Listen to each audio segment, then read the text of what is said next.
ఎల్నినోపై రైతులను ఎప్పటికప్పుడు అప్రమత్తం చేస్తోంది రాష్ట్ర ప్రభుత్వం. సీఎం రేవంత్ రెడ్డి సూచనలతో జిల్లా స్థాయిలో మంత్రులు సమీక్షలు నిర్వహిస్తున్నారు.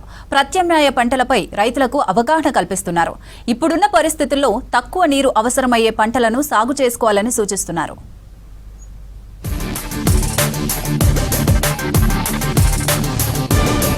ఎల్నినో ప్రభావం సాగుపై తీవ్ర ప్రభావం చూపుతోంది.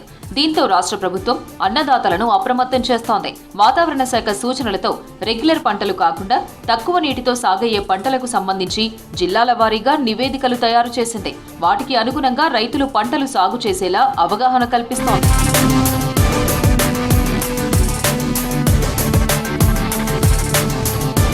రేవంత్ సూచనలతో ఎల్నినోపై మంత్రులు జిల్లాల వారీగా సమీక్షలు నిర్వహిస్తున్నారు. రైతులకు ప్రత్యామ్నాయ పంటలపై అవగాహన కల్పిస్తున్నారు. వ్యవసాయ శాఖ రెడీ చేసిన రిపోర్టు ఆధారంగా సాగు చేసుకోవాల్సిన పంటలపై కీలక సూచనలు చేస్తున్నారు మంత్రులు. విత్తనాల ఎంపిక, నీటి పొదుపు పద్ధతులు, పంటల మార్పిడి, సూక్ష్మ సాగునీటి వినియోగంపై రైతులకు అవగాహన కల్పిస్తున్నారు. వర్షాలు తక్కువ ఉంటాయి, రెయిన్ఫాల్ డెఫినెట్లీ లెస్. ఇంకా అంతేగాక ఈ 3 months కాకుండా వచ్చే జూన్ వరకు, ఎందుకంటే ఈ 3 months వర్షాలు లేకుంటే మనము పంటలు వేయడము, ఏదైతే ఎక్కువ వాటర్ అవసరం ఉన్న పంటలు తక్కువ చేయడము, ఇవన్నీ కూడా నిర్ణయాలు తీసుకునేది అవసరం ఉంది. కానీ వాటర్ షార్టేజ్ ఏదైతే ఉందో, మెయిన్లీ డ్రింకింగ్ వాటర్ షార్టేజ్ వచ్చే కాలంలో డెఫినెట్లీ ఉంటుంది. ఎందుకంటే వర్షాలు ఈ 3 months లేకుంటే జూన్ వరకు, నెక్స్ట్ జూన్ వరకు మన పరిస్థితి చాలా దారుణంగా ఉండే సూచనలు ఉన్నాయి.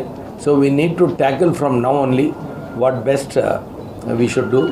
గత కొన్ని రోజుల నుంచి శాస్త్రజ్ఞులు చెబుతున్న దాని ప్రకారం ఎల్నినో ఎఫెక్ట్తో వర్షపాతం చాలా తక్కువ పడుతుందని, ముఖ్యంగా మన తెలుగు రాష్ట్రాల్లో మరింత తీవ్రంగా ఉంటుందనేది, మొబ్బులు విపరీతంగా పడుతున్నాయి కానీ ఎక్కడా చొక్క నీరు పడటం లే. ఈ విపత్కాల పరిస్థితుల నుంచి రైతన్నలకి మనం ఏ రకమైన భరోసా ఇవ్వాలి, తాగునీటి సమస్యని ఎట్లా ఓవర్కమ్ కావాలి, రాష్ట్ర ప్రభుత్వం యొక్క ఆలోచన. ఎక్కువ నీటితో సాగయ్యే వరి తగ్గించి తక్కువ నీటితో సాగయ్యే పప్పు దినుసులతో పాటు ఇతర పంటలు సాగు చేసుకుంటే నష్టపోకుండా ఉంటారని రైతులకు చెబుతున్నారు మంత్రులు. ప్రత్యామ్నాయ పంటలతో పాటు పశువులకు మేత, తాగునీటి కొరత లేకుండా ముందస్తు ప్రణాళికలు రూపొందించుకోవాలని అధికారులను అప్రమత్తం చేస్తున్నారు.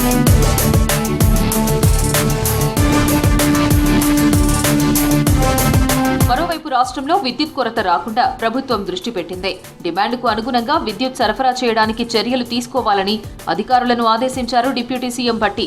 అలాగే పంటల నిర్వహణ, గృహ అవసరాల కోసం సంప్రదాయేతర ఇంధన వనరులు ఉపయోగించుకోవాలని ప్రజలకు సూచించారు. తక్కువ నీటి వనరులతో కూడా మనం పంటలు పండించుకునేటువంటి పంటలు ఏ పంటలు ఉన్నాయి, ఏ పంటలతో మనం నష్టపోకుండా ఆర్థికంగా నిలదొక్కోవచ్చు అనేటువంటి అంశాలు తప్పనిసరిగా ఇక్కడ ఉన్నటువంటి దీంట్లో పాల్గొన్నటువంటి పెద్దలే కాకుండా గ్రామీణ ప్రాంతాల్లో ఈరోజు ఈ సైంటిస్ట్ చెప్పేటువంటి అంశాలన్నిటి, సో వారి ద్వారా కూడా అనేక గ్రామాల్లో ఇళ్లలో ఈరోజు కూర్చొని వింటున్నటువంటి ప్రజలందరూ కూడా వాళ్ళ నిర్ణయాలు, వాళ్ళ ప్రణాళిక వాళ్ళు తయారు చేసుకోవడానికి ఉపయోగపడుతుందని నేను ఆశిస్తాను. జిల్లా స్థాయిలోనే కాదు, టౌన్లలో కూడా తాగునీరు, విద్యుత్ కొరత రాకుండా ముందస్తు ప్రణాళికలు రూపొందించుకోవాలని అధికారులకు సూచిస్తున్నారు మంత్రులు.